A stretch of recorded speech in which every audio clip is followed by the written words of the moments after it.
আজকে বানাচ্ছি মান কচু দিয়ে কাতলা মাছের ঝোল। তো আগের থেকে নুন হলুদ মেখে মাছটাকে ভাজতে দিয়েছি। মাছটা ভাজা হয়ে গেছে, এখন মাছগুলো নামিয়ে নিচ্ছি। এখানে নিয়েছি মান কচু, এরকমভাবে কেটে নিয়েছি। এখানে নিয়েছি টমেটো, শুকনো লঙ্কা, সাদা জিরে, হলুদ গুঁড়ো, কাশ্মীরি লঙ্কার গুঁড়ো। এখানে নিয়েছি জিরার গুঁড়ো। তো জিরার গুঁড়োটা একটু জল দিয়ে ভিজিয়ে রাখছি।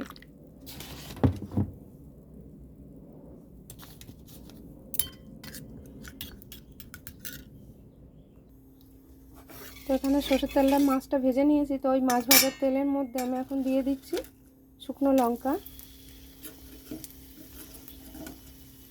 গোটা জিরে,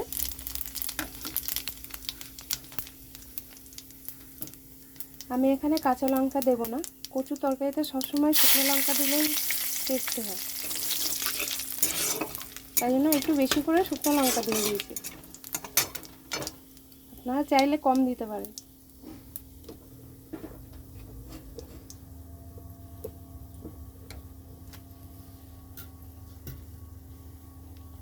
এখানে দিয়ে দিচ্ছি জিরে বাটা,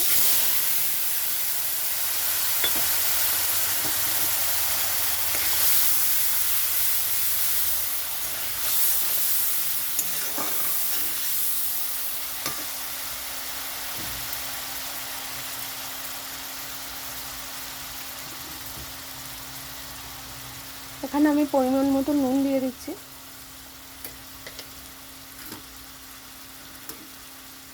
হলুদ গুঁড়ো, কাশ্মীরি লঙ্কার গুঁড়ো,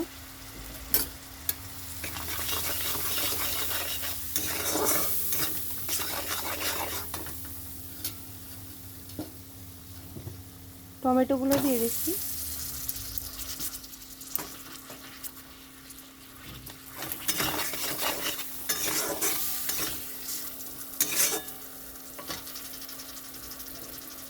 এখানে কচুগুলো দিয়ে দিচ্ছি।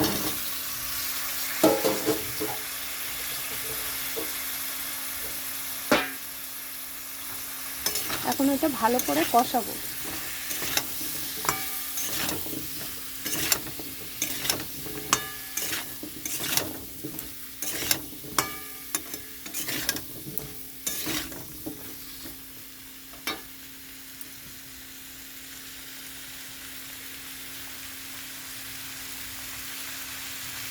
এটা কষানোর জন্য একটু গরম জল দিয়ে দিচ্ছি।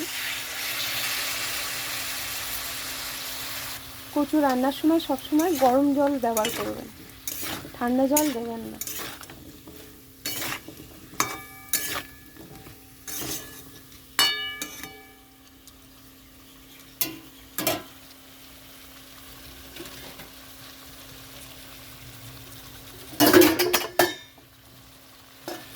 এখন আমি এটা চাপা দিয়ে রাখছি। এখন আমি চাপাটা নামিয়ে নিচ্ছি। এখানে আমার কচুটা সিদ্ধ হয়ে গেছে চাপা দেওয়াতে। তো এখানে আমি গরম জল দিয়ে দিচ্ছি।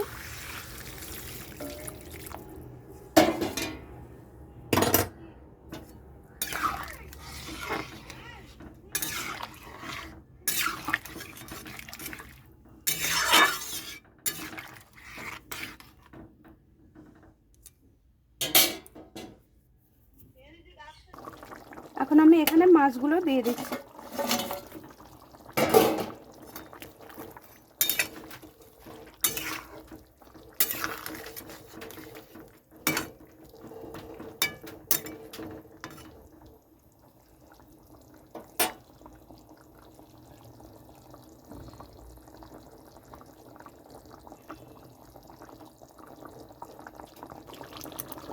তো রান্নাটা হয়ে গেছে। রান্নাটা কেমন লাগলো অবশ্যই জানাবে। তো এখন নামিয়ে নিচ্ছি।